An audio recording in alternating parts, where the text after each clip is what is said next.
speed of Philippines.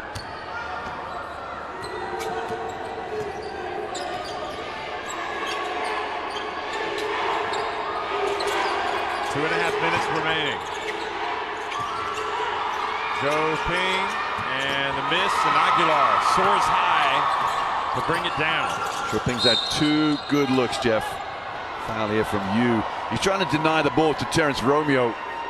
19 for China here, Yu Dehao.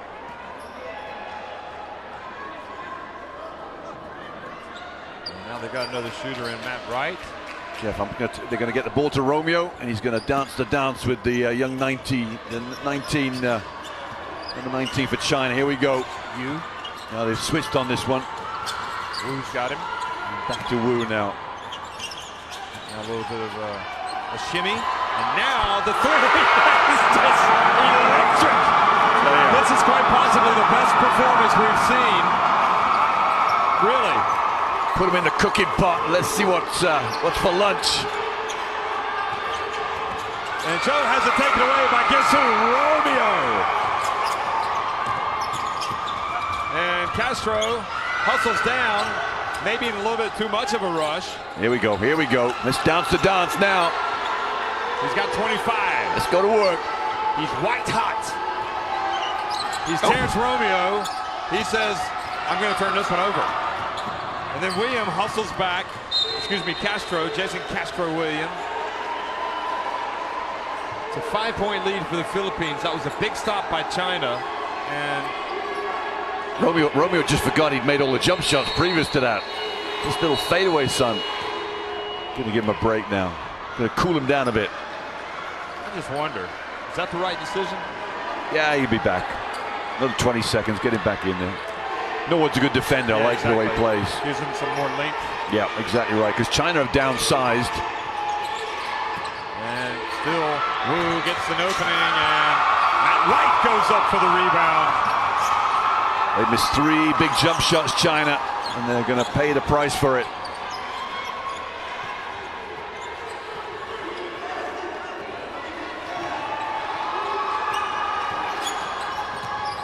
Castro, he finds Stan Hardinger. The Philippines have stretched that lead back up to 7 points, and there's only 52.5 seconds remaining. This is the sign of a good team that can have that lead go away, and they've been able to maintain that mental strength to go back in front. Jeff, we're going to go back to, you take Guo out the game. Yep. He's such an influential player, Guo Alun. Without him, China don't really have that position nailed down.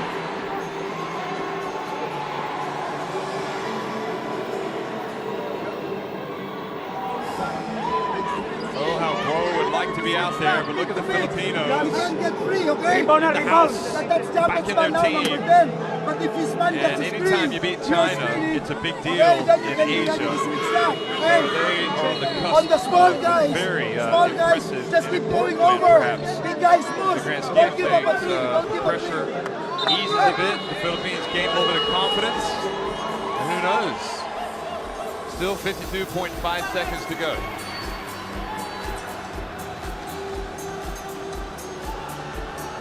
More and more the Philippines have gotten the experience, haven't they? World Cup in 2014.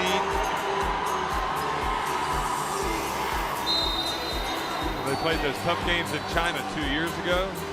Yeah, it's a hardened team. They're resilient. They've been many places. They've played in front of huge crowds. Oh, Lee again gets open and puts up a 3 and misses. But Norwood was maybe a little too close to him. And look, great play by Castro, and Norwood wisely holds it up. And now Wright just goes right in and puts it in.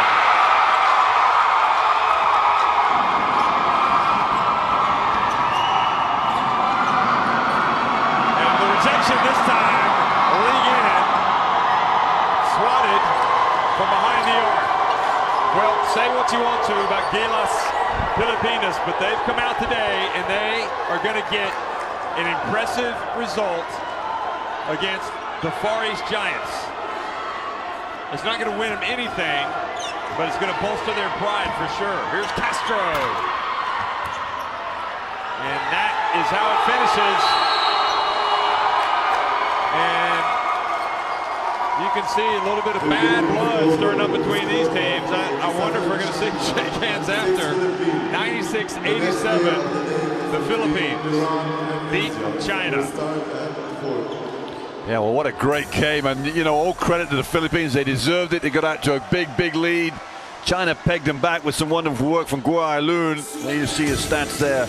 Both teams 59 and 48% inside the arc, and superb numbers. Rebounding not much because there weren't many missed shots. And 33 assists between the two teams. Well, maybe this will turn into a good loss for China. They needed to be jarred on the opening day, but without Guo, you know, it was a tough old ask over that last 5 minutes. Oh yeah, the Philippines and Romeo took full advantage. Romeo quite clearly the player of the game. You got to really salute Aguilar as well for his defense. I mean, he was sensational. I think he probably ended up with a game high in blocks. I'll even go to Almathan in the first half. His 2 dunks. I mean, it seems such a long time ago now, but you know, 96-87. That's a hell of a game, Jeff. Are you sure that happened this year? Yeah, and you know, I love the way you can come anywhere in the world, Jeff, and you will always find. We went to Dubai, and the gym was packed with Filipino supporters. Remember that? Absolutely. It doesn't matter where you go, you will find Filipino supporters come out in their masses. And what a great day this has been for these guys. And they'll be back in 2 days' time for game 2 of this. Tremendous stuff. Interesting. You know, you talk about contributions all the way around, and obviously Romeo's jump shooting was tremendous in his overall playmaking. But, you know, different players did different things. You talked about Almathan. Well, he ended up with 9 points. You had Stan Hardinger, 15 points, 6 rebounds. Good game from him. You had Norwood, had just the 3 points. Didn't take that many shots, but he had 3 blocks. He had 3 steals. And is the man of the moment right there, Terrence Romeo. Yeah, I saw him a year ago go head-to-head with Tony Parker, and it electrified 10,000 people in that arena that night.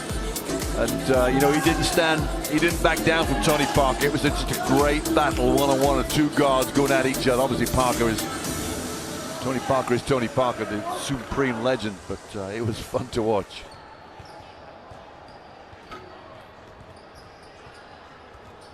so where do these teams go from here? As you look at the highlights, Philippines. Well, they're going to be flying after this result. They'll take on Iraq next in Group B, and then they'll finish up in Group B against Qatar and China. Obviously, they will face Qatar next and then end up against Iraq. So I don't think there's any danger that China would miss out on getting into that next stage. Yeah. And maybe, you never know. I mean, maybe a loss like this will help sharpen the focus. Maybe it'll do them some good. But you know, I remember in 2015 they almost lost a game to Korea at the start of the tournament. They won it, and then it seemed to kind of put them into a higher gear, and they went on and went unbeaten in that tournament. And so maybe losing a game like this won't bolster their confidence. Maybe it'll hurt them in the competition.